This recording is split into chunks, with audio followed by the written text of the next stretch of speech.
Alors Boker Tov, alors cette semaine la paracha c'est parachat Va'era. Va'era, donc on va parler de Emunah et de Bitachon. Ce matin, Bezrat Hashem, comment affronter les moments difficiles de la vie.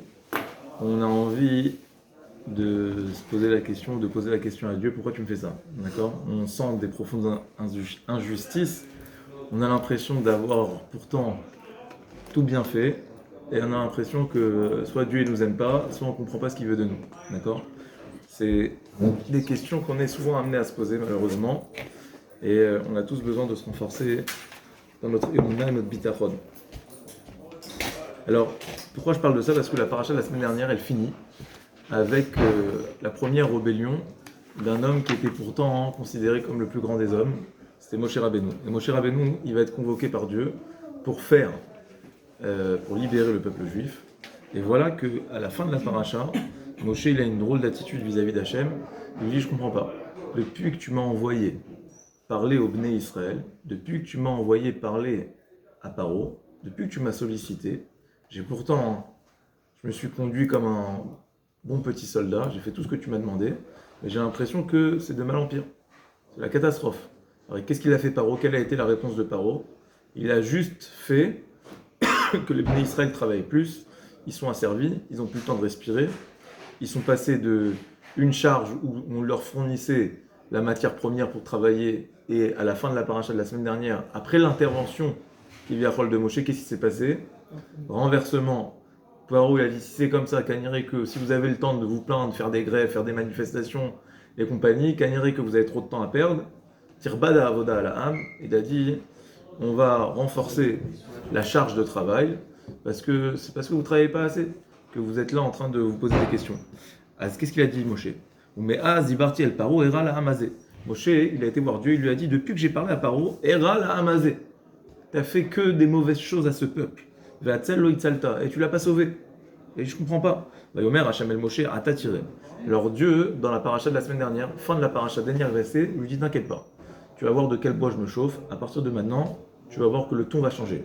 Yomer Hachem el Moshe a tiré. Maintenant tu vas voir. Hachem les paroles qui Zakai Shelchem.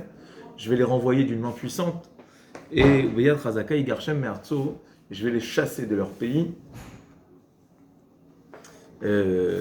Beyat Razaka avec une main puissante. Et voilà qu'au début de la paracha, on est censé avoir une réponse à la question de Moshe. Et là, les Chachamim, ils expliquent que la réponse, elle est contenue dans le premier verset de notre paracha. En deux mots, la question des questions, quand on a mal, d'accord, et on dit à Hachem, pourquoi tu me fais ça? Je te comprends pas. La réponse à cette question, elle est contenue dans le premier verset de notre paracha. Cette question que tout le monde se pose, et que même Moshe a osé poser. Alors, c'est quoi la réponse?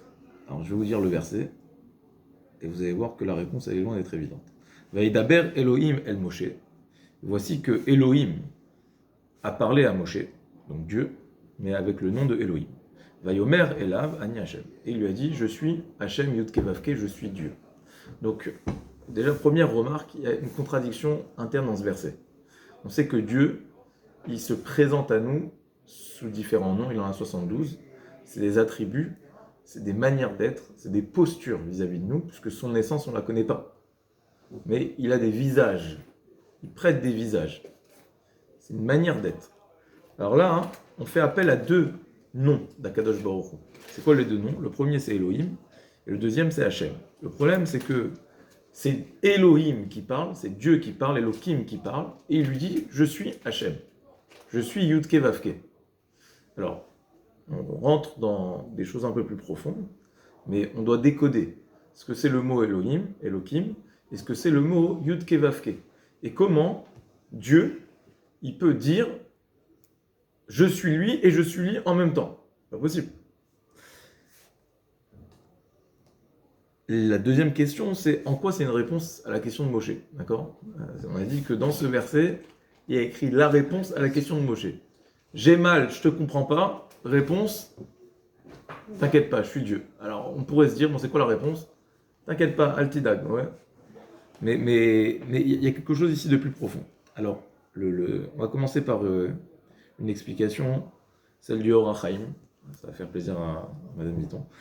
Alors, celle du Or HaChaim, le Or HaChaim Akadosh, il dit la chose suivante. il dit qu'en vrai, Moshe, il a une attitude quand même désinvolte. Ouais, franchement, c'est pas digne de Moshe Rabbeinu de dire comme ça, il parle à Dieu, comme si c'est son copain. Il lui dit, mais qu'est-ce que tu as fait avec ce peuple? Tu le malmènes. Alors le Hachaim, il dit, quand ça se fait que Moshe, il a une attitude, il dit, qui sort du cadre du Moussa. Normalement, imaginez-vous, vous parlez avec un roi, tu parles avec respect, avec bienséance. Là, Moshe Rabbeinu, on a l'impression qu'il est, Chas Shalom, mais on a l'impression qu'il est en train de parler avec son copain. Il lui dit, dis-moi, tu fais que des mauvaises choses avec eux, ouais. Il comprend pas. Il ose poser des questions. Et c'est vrai que dans la Torah, on est habitué à ça, où on tutoie Dieu, d'accord? Comme si c'est notre ami. Et on ose poser des questions à Dieu. Alors, il dit, mais Moshe, il a fait une faute au final. Une des fautes de Moshe, c'était d'avoir parlé à Dieu de cette manière. Il n'aurait pas dû parler comme ça. Mais il dit, pourquoi il en est venu à faire cette faute, Moshe? Quelle était l'erreur de Moshe? Alors, qu'est-ce qui lui manquait, plus exactement, pour oser poser des questions, pour tomber dans le piège de cette question? Alors, il dit, le problème de Moshe, c'est que il avait de l'amour pour Dieu, mais il n'avait que de l'amour pour Dieu. Il s'est rapproché de Dieu par amour. Et donc, la réponse de Dieu, c'est de lui dire « Vaïdaber Elohim, El Moshe ». Le mot Elohim, donc on rentre dans le vif du sujet, le mot Elohim, vous le savez peut-être, c'est ce qui veut dire, toujours quand on traduit dans la Torah les noms d'Hachem, ils veulent dire quelque chose. Donc le mot Elohim, c'est la caractéristique de la rigueur d'Akadosh Baruch Hu. C'est Midat Ad-Din. Comment on dit un juge en hébreu? Elohim. Okay, donc c'est Dieu lorsqu'il prend sa casquette de juge, lorsqu'il veut activer la Midat Hadin, il va s'appeler Elohim. Lorsqu'il veut activer la Midat Rachamim, la miséricorde, il va s'appeler Yudke Vavke. Donc là, le problème interne qu'il y a dans le verset, c'est que c'est Elohim qui parle, et il dit « Je suis Yudke Vavke ». Donc il faut choisir. Soit t'es l'un, soit t'es l'autre, mais tu ne peux pas être les deux en même temps. Alors, il dit le Rachaim, la réponse, c'est ce qu'on vient de dire justement. C'est que Hachem, il voit Moshe et il lui dit, il te manque de la rigueur. Il te manque de la hirat shamayim. Il te manque de la crainte. Tu ne peux pas avancer qu'avec l'amour. Aujourd'hui, on est dans une génération où on prône l'amour à tout va. Ouais, même dans la Torah, le rapport à la Torah aujourd'hui, il se construit qu'autour de la Ahavat Hachem. Ouais. C'est très dur de parler de hirat Hachem, de crainte de Dieu. On veut absolument, il y a Ahava, Ahava, Ahava, Ahava. Alors, c'est un moteur, la Ahava. Qu'est-ce qui est plus grand? La crainte ou l'amour? Alors là, on a l'impression que... Alors, je réponds à cette question. Qu'est-ce qui est plus grand, la crainte ou l'amour? Alors, c'est une Gemara. La Gemara, dans Masechet Sota, elle dit très clairement, page 31, elle pose la question. Elle dit, qui est le plus grand? Celui qui fait par crainte ou celui qui fait par amour? La Gemara répond à cette question. Elle ramène des versets. Et elle dit que quand tu fais par crainte, il y a écrit que Dieu, il garde tes mérites jusqu'à 1000 générations. Lorsque tu fais par amour, Dieu, il garde tes mérites pour l'éternité. Donc la Gemara, elle déduit de là que l'amour, c'est plus grand que la crainte. Très bien, Atkan. Alors, la question qu'on se pose, c'est si l'amour, c'est plus grand que la crainte, comment est-ce que Moshe, il a pu faire par amour sans avoir de crainte? C'est-à-dire, on a l'impression que c'est 2 étages, d'accord? Est-ce qu'on peut faire les choses par amour sans faire par crainte? Et comment Dieu lui dit, tu fais par amour, mais fais par crainte? C'est comme si tu dis à quelqu'un, bon, tu es au 3e niveau, redescends au 2e niveau. Ouais, c'est pas possible. C'est incohérent ce que Dieu lui dit. Fais par amour. On aimerait tous faire par amour. Ouais. On aimerait tous aimer Dieu à fond. Alors, la réponse, c'est que ce qui est écrit ici dans ce commentaire du Rachaim, c'est que l'amour et la crainte, c'est 2 choses qui vont de pair, qui vont ensemble. C'est comme des paliers, si vous voulez. Il y a des niveaux d'amour, il y a des niveaux de fanatisme. J'aime Dieu un petit peu, beaucoup, passionnément. Ouais, bon. Et cet amour, pour pouvoir être maintenu, il doit être comme encadré par de la crainte. S'il n'y a que de l'amour, c'est catastrophique. S'il n'y a que de la crainte, c'est catastrophique. Il faut toujours... Il y a des paliers d'amour, il y a des niveaux d'amour, mais toujours, ce qui va faire que l'amour il va être maintenu, c'est qu'il y a un niveau de crainte qui est au moins aussi grand que le niveau d'amour que j'ai vis-à-vis d'Hachem. Si je travaille que dans l'amour, alors viendra le moment où je vais être Boret Bachem. Je vais mettre un coup de pied à tout ça. Alors, ce discours, quand on le tient avec la crainte, on le comprend aisément. Quelqu'un, tu lui dis, Hirat Hashem, la crainte, la crainte, la crainte, la crainte. Tu le serres comme ça, ouais. Il a envie d'étouffer. Les règles, et ça, c'est interdit, la halakha, et les trucs. Et ça, ok, c'est logique qu'un jour ou l'autre, il va craquer. Mais là, le chidouche, c'est de nous dire que même quelqu'un qui aime Hachem, et aujourd'hui, je sais que, par exemple, les jeunes, ils comprennent que ce langage, de l'amour d'Akadosh Baruch Hu, et même les grands éducateurs, ils disent qu'aujourd'hui, la génération, elle est tellement compliquée et tout ça, que la seule manière d'éduquer les enfants, c'est par l'amour, c'est les entourer d'amour, les entourer d'amour, les entourer d'amour. Seulement, c'est vrai, il faut mettre plus l'accent sur l'amour aujourd'hui, parce que les dangers, les difficultés, les épreuves sont plus conséquentes, mais ce qui est sûr, c'est que ça reste une règle, que lorsqu'il n'y a que de l'amour, le moment où c'est difficile, on rejette, on met un coup de pied à tout ça. Parce qu'on a été éduqué dans du gâteau sans contrainte. Et donc, ce qu'il dit ici, à Kadosh Baruch Hu à Moshe, il lui dit, il te manque de la crainte. Si, quand ça va mal, tu dis, Dieu, qu'est-ce que tu fais? Je te comprends pas, c'est qu'il te manque de la crainte. Et donc, tu n'as pas assis ton amour avec cette Hirat Hashem. Ça, c'est la première explication du verset. Deuxième explication du verset, c'est ça l'explication qu'on veut aborder aujourd'hui, c'est celle du Baal Shem Tov. Alors, le Baal Shem Tov, il dit qu'il y a un principe bien connu dans la Torah, que Kol Maï David Rachamana Letav. Tout ce que Dieu fait, c'est pour le bien. Okay, il y a écrit dans la Mishnah, Keshem chez Chayav Adam Levarech ala Tova, Kachael Levarech ala Ra'a. Tout comme on a l'obligation de faire la bracha sur ce qui nous arrive de positif, de bien, on a l'obligation de faire la bracha sur ce qui est négatif. Pourquoi? Parce qu'au final, tout ce que Dieu y fait, c'est pour le bien. Qui ont été les deux personnes qui ont incarné ce concept de vie de la Torah? À part Rabbi Nachman, ouais. Je parle avant, d'accord? Avant Rabbi Nachman, qui c'est qui a incarné ce principe de vie? Parmi les Tanaïm, les grands de la Mishnah, qui c'est qui a développé ce principe? Az Chachamim nous disent qu'il y avait deux Chachamim. Il y avait deux Chachamim qui ont vécu toute leur vie selon cette philosophie de vie. Kol Maï David Rachamana Letav. Le premier, c'était Rabbi Akiva. Rabbi Akiva, l'histoire elle est connue, elle est célèbre. Celle de Rabbi Akiva, c'est quoi l'histoire de Rabbi Akiva où il a illustré ce principe? L'histoire elle raconte que Rabbi Akiva, il s'approchait d'une ville et il voulait chercher un endroit où dormir. Ils l'ont tous viré, ils lui ont dit tu rentres pas chez moi, t'es un rabbin, t'es un barbu, on veut pas de toi. Même Rabbi Akiva, c'était comme ça pour lui, d'accord? Il a été se réfugier dans un champ, dans un sadé. Dans ce champ, il avait, c'est pas une blague, d'accord? On dirait que quand je la raconte, vous direz, mais il avait trois choses avec lui. Il avait un âne, une poule et une bougie, d'accord? Un âne, une poule et une bougie. Et là, patatras, tout le monde connaît l'histoire, qu'est-ce qui s'est passé? L'âne, il s'est fait manger par un lion. La poule, elle s'est fait manger par un chat. Et la bougie, elle s'est fait éteindre par le vent. Et voilà que Rabbi Akiva se retrouve dans le noir, seul, dans un champ, au milieu de la forêt. Et il demande à Kadosh Baruch Hu, mais qu'est-ce qui se passe? Et il a dit, Kol Maï David Rachamana Letav. Et tout ce que Dieu y fait, c'est pour le bien. Et la fin de l'histoire, vous la connaissez. Une armée vient envahir la ville dans laquelle il voulait trouver refuge et tue tout le monde. Et il entend des voix et des cris au loin. Et il se dit, Baruch Hashem, j'ai été préservé, j'ai été sauvé. Dieu, il a fait que je me retrouve dans la forêt, seul, dans le noir, dans l'obscurité. Pourquoi? Pour me préserver de l'ennemi à venir.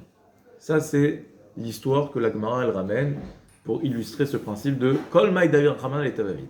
Deuxième histoire.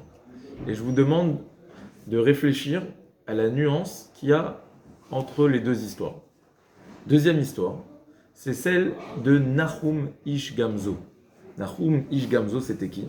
C'était le Rav de Rabbi Akiva. Et pourquoi il s'appelait Nahum Ish Gamzo?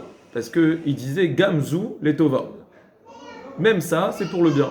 Gamzu Letova. En hébreu moderne, on dit Kol Hakava Letova. Ouais. Gamzu Letova. À partir de quand on a commencé à l'appeler Nahum Ish Gamzu? Alors, l'histoire, une des histoires les plus connues sur ce Nahum Ish Gamzu, c'est que une fois les Juifs, ils ont été mis à mal par les Romains. On les soupçonnait de vouloir se rebeller contre les Romains. Donc il a fallu envoyer quelqu'un qui allait s'attirer les faveurs du roi, en tout cas qui allait calmer la colère du roi, de l'empereur César. Et on s'est dit, on va récolter de l'argent, on va récolter des fonds, et on va amener ces cadeaux à Kessa. Très bien. Donc ils ont cherché une personne adéquate pour faire cette mission.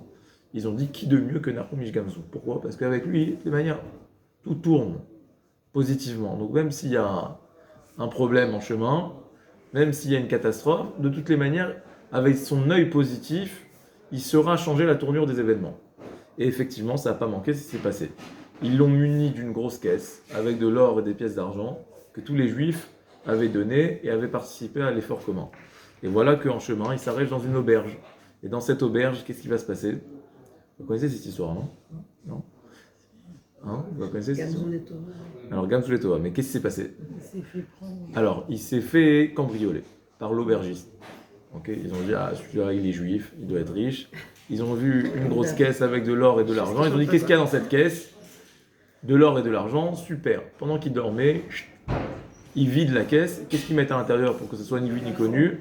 Ils mettent de la terre et de la paille. Afar Vakash, de la terre et de la paille. Et ils remplissent cette caisse de terre et de paille. Et voilà que il repart, il reprend chemin le lendemain. Ni vu ni connu, il n'a rien vu, il n'a rien compris à ce qui s'est passé. Et il arrive devant l'empereur, César. Il arrive avec sa caisse et il lui dit, ô mon roi César, voici l'offrande qui t'a été faite par tous les juifs du monde. Elle t'est donnée, tu peux ouvrir la caisse. Et là, on ouvre la caisse. Et qu'est-ce qu'il y a dans la caisse? Qu'est-ce qu'il y a dans la caisse, à votre avis? La paille et... Non, les sous. Non, Ah. il y a ça, mais c'est juste que ça prend un autre sens. Il y a de la paille, il y a de la paille et de la terre. D'accord? De la paille et de la terre. Mais, hein? Les pailles de... Il n'y a pas de miracle. Alors, c'est quoi le miracle? Le miracle, c'est lui qui l'a fait. Qu'est-ce qui va se passer? Il ne va pas se démonter. Il va dire, attention, cette paille et cette terre, c'est pas n'importe laquelle. Ouais. Cette paille et cette terre, c'est la terre que Abraham Avinu il a utilisée contre ses ennemis. Et regarde que si tu la lances et si tu la prends, elle se transforme en pierre. Et cette paille, lorsque tu la lances, elle se transforme en flèche. Donc c'est pas de la paille et de la terre, mais c'est des flèches et des pierres. Et voilà que l'histoire raconte. Ils ont dit, reste là, on va tester ce que tu dis. Tu vas pas t'en sortir comme ça. Et ils ont testé, ça a marché. Et grâce à ça, ils ont connu de grandes victoires. Ouais. Et alors bon, juste pour la fin de l'anecdote, lui il est retourné après, retourné chez lui, il s'est arrêté à nouveau à l'auberge dans laquelle il avait dormi là-bas. Et ils se sont dit comment il s'en est tiré sain et sauf, c'est incroyable. Et là ils ont eu vent de l'histoire, d'accord, je sais pas, la paille, la terre, incroyable. Ils ont dit mais attends, c'est notre terre ici. Ouais. Qu'est-ce qu'ils ont fait? Ils ont dit bon, on va faire fortune. On détruit l'auberge, on creuse, ils ont creusé, ils ont tout déraciné, ils ont tout éclaté.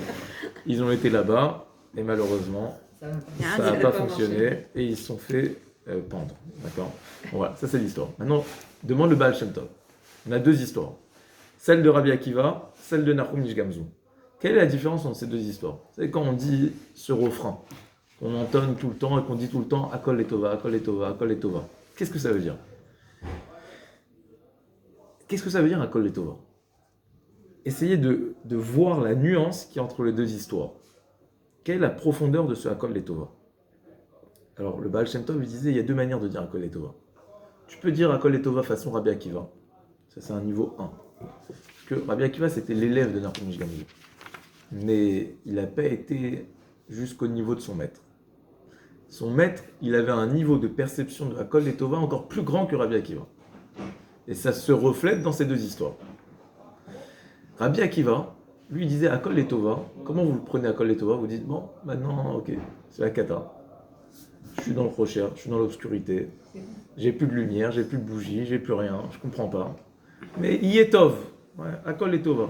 J'ai conscience, j'ai la Emouna, que, ok, il va y avoir une fin à toutes ces souffrances et qu'au final, ça va m'amener vers quelque chose de positif et je ne serai pas arrivé à cette chose positive si j'étais pas passé par cette souffrance ce soir. Mais ça veut dire que le mal actuel en tant que tel, il est mal, il est mauvais. Seulement, c'est quelque chose à passer. Nahum Ish Gamzu, lui, il a découvert quelque chose de plus profond. Ou en tout cas, il le vivait à une intensité plus grande, à savoir que le mal lui-même, il est tov. Quand vous dites Akol Tova, ça veut dire quoi Akol Tova? Ça veut dire que le mal là, que vous êtes en train de vivre, il est bon, seulement toi tu comprends pourquoi il est bon. Ou alors non, c'est un mal pour un bien. Alors en français on dit comme ça, c'est un mal pour un bien. Voilà, c'est exactement ça. Rabbi Akiva, il a dit, c'est un mal pour un bien. La lumière qui s'éteint, ton âne qui meurt, au final tu l'as perdu, d'accord? Mais c'est un mal pour un bien. Donc, ça, il arrivait à concevoir. Un mal pour un bien. J'ai des difficultés avec les enfants, et j'ai des difficultés dans la parnassa. C'est un mal. Et j'arrive pas à comprendre que ça soit bien. Mais ok, mais après, cette épreuve, elle va m'amener à quelque chose de... Très bien. Le niveau de perception qui est plus grand. Et chacun doit essayer de le vivre. D'accord? Ce deuxième niveau, ce niveau de Nahum Ish Gamzu, c'est de dire non, qu'il n'y a pas de mal. Il n'y a pas de mal. Il y a des choses qui sont amères dans la vie. D'accord? C'est pas matok, c'est pas sucré. Mais c'est pas mauvais. C'est formateur. C'est comme quand je fais du sport. Alors pour gonfler les muscles, j'ai besoin de faire du sport, j'ai besoin de créer un effort. Alors l'effort, c'est ce qui va créer le muscle. La même chose, tu veux créer de la Emouna, c'est à la Emouna et tu as le bitachon. La Emouna, c'est dans ta tête, le bitachon, c'est dans ton cœur. Comment tu passes de la tête au cœur? Il faut muscler ton cœur. Comment tu muscles ton cœur? Dans ta résilience face à l'épreuve, face aux difficultés. C'est-à-dire que Hachem, il est en train de créer une personne qui est Botéar Bachem. Comment il fait? Il t'éprouve. Il t'amène des difficultés. Et c'est comme ça que tu vas muscler ton cœur. Tu le muscles et tu deviens une personne qui est Botéar Bachem. Maintenant, qu'est-ce qu'il a dit Nahum Ish Gamzu? Nahum Ish Gamzu, il a dit la terre, le hafar c'est la poussière. Mais si j'ai la émouna que cette poussière, elle porte une force, cette poussière, elle devient une pierre, elle devient une arme. Ce cache qui peut brûler au vent, qui peut brûler au feu, si moi, je lui inscris ma émouna dedans, ça devient une flèche. Vous avez compris? Le deuxième niveau, c'est de dire que non, que le mal lui-même, la futilité, ce qui est amené à être détruit, la terre, la paille, elle-même, c'est ça mon arme. Il a renversé la tendance. Ça, c'était le deuxième niveau. Le deuxième niveau de Nahum Ish Gamzu. Et regardez comme c'est beau. Dans les noms de Rabbi Akiva et dans les noms de Nahum Ish Gamzu, on retrouve cette philosophie de vie. Le mot Akiva, ça veut dire quoi le mot Akiva? Le mot Akiva, c'est Eikev en hébreu, et à l'intérieur, il y a un Yud. Le Ekev, c'est le talon. Le talon, en hébreu, ça veut aussi dire la malédiction. Pourquoi? Parce que le Ramban, il explique dans le talon, vous avez souvent des peaux mortes. Okay? Pourquoi? Parce que c'est la partie la plus basse de l'homme.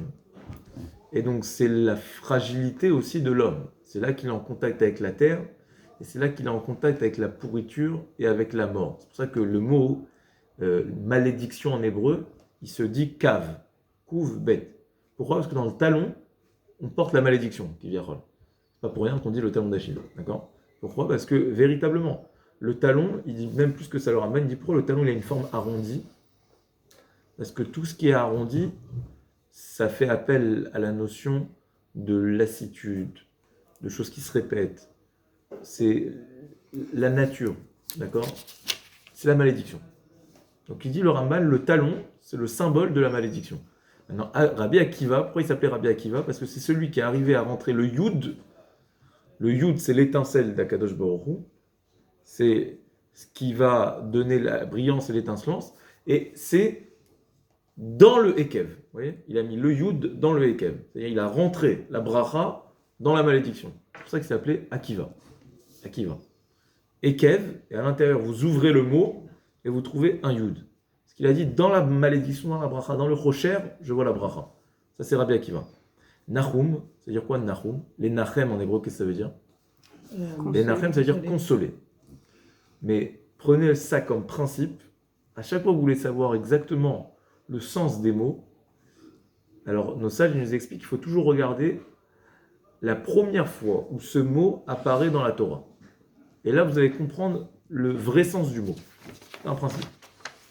Alors, où est-ce que le mot Nachem, il apparaît pour la première fois dans la Torah? Première fois que ça apparaît, c'est dans la fin de la parasha de Bereshit. Il y a écrit que Dieu va Inachem Hashem. Dieu, il a regretté. Qu'est-ce qu'il a regretté à la fin de la parasha de Bereshit? Il a regretté d'avoir créé les hommes. Parce qu'il a vu la débauche de la génération du déluge, il s'est dit, j'aurais jamais dû les créer. Donc on voit que le mot Nechama, qui veut dire consoler, Nahum, il veut dire aussi regretter. Maintenant je vous pose la question, quel rapport entre la consolation, Nechama, et le regret, Vaïnachem? Et on vient de dire que si tu veux vraiment savoir qu'est-ce que ça veut dire, qu'est-ce que c'est une consolation, regarde la première fois où ce mot il est utilisé, et ce mot il est utilisé pour la première fois dans la Torah pour dire autre chose, pour dire le regret. Il explique le Shem Shmuel, il dit que dans la vie, se consoler, être consolé, j'ai perdu quelqu'un, il y a quelque chose, voilà, une épreuve terrible, j'arrive pas à m'en consoler. Alors, comment on trouve la Nechama? Ou c'est quoi le niveau ultime de Nechama? C'est réussir à regretter de s'être attristé. Ça veut dire que j'arrive à lire les événements, j'arrive à voir une lumière qui rétroactivement m'explique que même le mal, la douleur que j'ai vécue, eh ben, elle était fausse. Je dois regretter de m'être attristé parce que elle a donné naissance à quelque chose, à une lumière, à quelque chose de positif. Donc la vraie consolation, c'est être capable de regretter d'avoir pleuré. Et c'est pour ça que Nahum, il s'appelait Nahum, l'homme du regret. L'homme qui est capable de nous faire regretter de voir le mal. Vous voyez? C'est l'homme du regret et c'est l'homme de la consolation. Nahum, Ish Gamzo et Rabbi Akiva. Une fois, on raconte que il y a quelqu'un qui est venu voir le Chafetz Chaim et il lui a dit ma vie elle est rat. Ouais, j'ai que des choses mauvaises qui m'arrivent. Alors il lui a dit, ne dis pas c'est rat, ne dis pas c'est mauvais. Il faut dire dans la vie, il faut dire c'est amer, c'est marre. On ne dit pas c'est mauvais, c'est jamais mauvais. Même le mot mauvais en hébreu, comment on dit, il veut dire rat. Et vous savez, dans la bracha qu'on donne aux enfants, on dit Amalach Agoel Otimikol Ra, Yevarech et Aneharim. Ouais. Il y a écrit Aroé. Comment c'est écrit? Le mot ra en hébreu, j'aime bien jouer avec les mots. Alors, le mot ra en hébreu veut dire mauvais.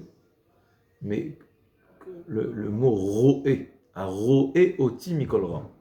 Je crois que c'est écrit comme ça maintenant. Roé, c'est quoi un roé? Avec un aïn, c'est un berger. C'est-à-dire que quand Dieu il t'amène quelque chose de rat, de mauvais, en réalité, il faut prendre cette image, c'est comme un berger. Imaginez un berger qui met un coup de bâton à son troupeau, okay?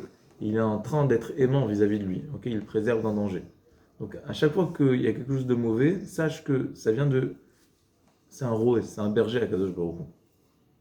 Roé en hébreu, ça veut aussi dire un ami. C'est-à-dire, en fait, il est aimant avec nous quand il nous amène des choses qui sont d'apparence mauvaise. Je veux juste vous raconter une histoire. C'est une histoire qu'on m'a racontée il y a quelques jours. Je n'ai pas l'habitude de raconter comme ça des histoires. Mais bon, elle m'a parlé. Alors je vous la raconte, d'accord? Je n'ai pas l'habitude, mais bon, une fois n'est pas coutume. C'est l'histoire d'un bonhomme qui devait marier sa fille. Et il était au collège toute sa vie. Donc il n'avait pas de quoi marier sa fille. Alors vous savez, chez les Ashkenazim, quand on marie la fille, c'est pas la salle qu'il faut payer. Il faut payer un appartement, il faut payer une maison, donc c'est des grosses dépenses. Donc il a dit, comment je vais faire? Et la seule solution qu'il a trouvée, il a dit, je vais aller, pas en Israël, ouais, il ne connaissait pas Herzl Apitoire, il a dit, je vais aller à New York. Je vais aller à New York, et là-bas, je vais demander aux Juifs, je vais faire un tzedaka avec ça. Il a dit, mais rien que le billet d'avion, il coûte $1200, est-ce que ça vaut vraiment le coup d'aller comme ça, devenir un mendiant? Est-ce que c'est ça le derrière? Est-ce que c'est ce qu'il faut faire? Il a dit, je ne peux pas partir sans demander la bracha d'un grand. Il a été voir Rav Steinman. Shteman, il lui a dit, voilà, il lui a exposé le problème. Bon, c'est un problème qui est commun, hein, mais il a dit ce que je fais, je vais à New York, je vais pas à New York. Shteman, il a dit, tu peux y aller, mais deux conditions. Il faut respecter deux choses. Première chose, il lui dit, toi, tu es un avraire kollel, tu étudies toute la journée. Alors, il lui dit, même si tu vas là-bas, continue à étudier. C'est-à-dire, tu vas pas étudier toute la journée, d'accord, sinon tu vas rien ramasser. Mais ne perds pas le fil. Étudie tous les jours. Première chose. Deuxième chose, il lui a dit, il y a des gens qui vont te donner beaucoup d'argent, il y a des gens qui vont te donner une petite pièce. Il faut que tu dises merci à celui qui t'a donné un petit peu, comme à celui qui t'a donné beaucoup, avec le même sourire et avec la même argacha dans ton cœur. Jamais. Que tu sois déçu, pas déçu, tu vas être déçu, mais apprends à dire merci à l'un comme à l'autre. Ça, c'était les deux horreurs du rap. Il part à New York pour un mois. Au bout de 3 semaines, il a récolté $1000, il n'a même pas encore remboursé le billet. Il est là, à errer dans les rues, il se dit, bon, qu'est-ce que je vais faire? Je fais rien de ma vie, je retourne en Israël, ça sert à rien. Et là, il croise quelqu'un qui lui dit, tu sais quoi, t'es dans le mauvais quartier là, ici, t'es avec les religieux. Alors ok, il te donne une petite pièce, mais va chez les riches là-bas, dans le... C'est où les riches à New York? 5e avenue. Voilà, 5e avenue, Père Extrait. Va là-bas. Il a dit, mais bon, là-bas, ils sont moins religieux, d'accord? Mais c'est pas grave, ils sont... On peut toucher le jackpot. Alors il y va. Et là, il voit autre ambiance, d'accord? Les portails, les trucs et tout ça. Il dit, comment je vais rentrer là-bas? Bon, il s'aventure, il sonne quelque part, on lui ouvre, un majordome comme ça qui lui ouvre. Il rentre et là, il y a un chien comme ça qui se met à aboyer, qui lui saute dessus. Il dit, mais qu'est-ce que je fais? Il se retrouve accroché avec un chien comme ça. Et il se dit, tout ça pour ça, là, qu'est-ce que je fais ici? Et là, il y a un bonhomme qui sort, un juif, et il dit au chien, viens, qu'est-ce que tu fais là? Qui t'es? Pourquoi t'es venu? Il lui explique sa situation. J'ai une fille à marier. Il lui explique. Très bien. Et là, il voit qu'il a touché le gars. Alors le bonhomme, il sort de sa poche un billet combien? De $1. Et il dit au chien, viens, prends le $, il met dans la bouche du chien, il lui dit, va le donner. Ouais. Pareil, il dit, là, j'ai vraiment touché le fond. Ouais. Je suis venu jusqu'à New York pour prendre $1 de qui? D'un chien? Qu'est-ce qu'Hachem il veut de moi? Ouais. Lama, Era la Amazé, ouais. Pourquoi tu me fais ça? Ouais. J'ai étudié toute ma vie, j'ai fait ce que tu m'as demandé. Et là, je suis réduit à devoir prendre de l'argent d'un chien.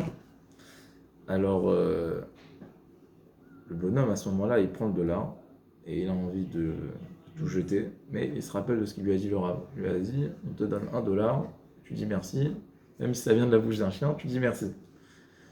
Et là, il prend son courage à deux mains, et il lui dit merci, il lui fait des brachot, merci beaucoup, incroyable. Et plus que ça, il lui dit, écoute, c'est incroyable, ce matin j'ai étudié une Gemara, d'accord? Et on parlait de l'interdit de faire grandir chez soi un chien, mais il n'y a pas écrit qu'on n'a pas le droit de faire grandir un chien à la maison. Il y a écrit qu'on n'a pas le droit de faire grandir un mauvais chien, qu'élèvera. Il lui dit, et de là j'ai appris, et tu me l'as appris aujourd'hui, qu'il peut y avoir des mauvais et il peut y avoir des bons chiens. Et donc, à que si la Gemara elle a dit c'est interdit de faire grandir un mauvais chien, c'est qu'un bon chien c'est permis.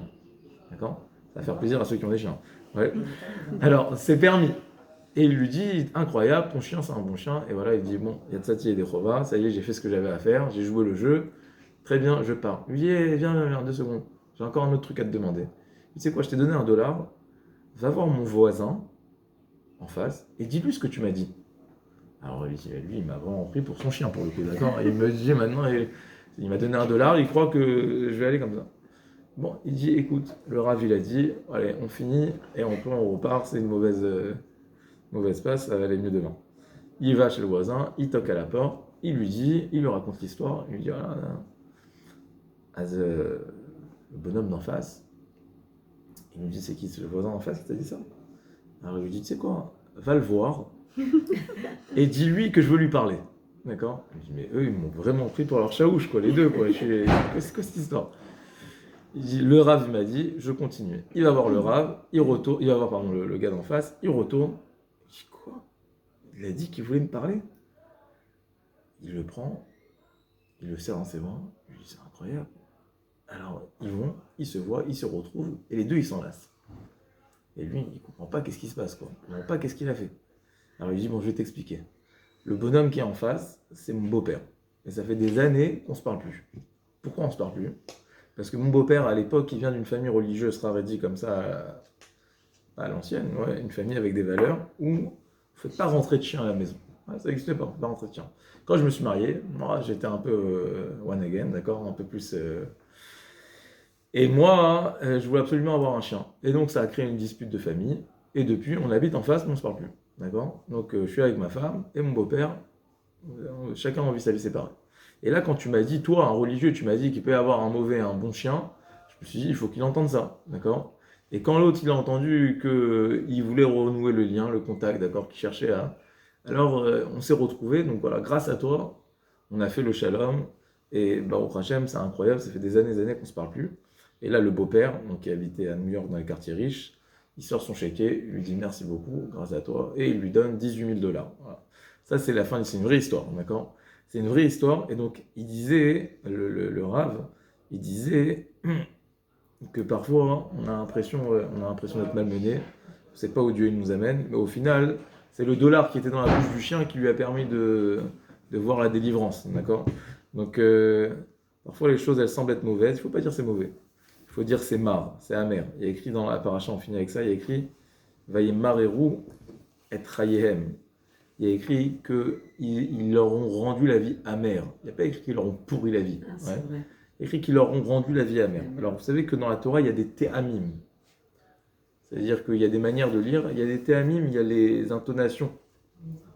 Les théamim sur les lettres. Alors là, le ta'am qui est sur la lettre de Vayemareru, ils ont rendu amer. Le ta'am, il s'appelle en hébreu, ils ont des noms, ces ta'amim. Il s'appelle Kadma ve'azla. Kadma ve'azla, ça veut dire quoi? Ça veut dire avance et va.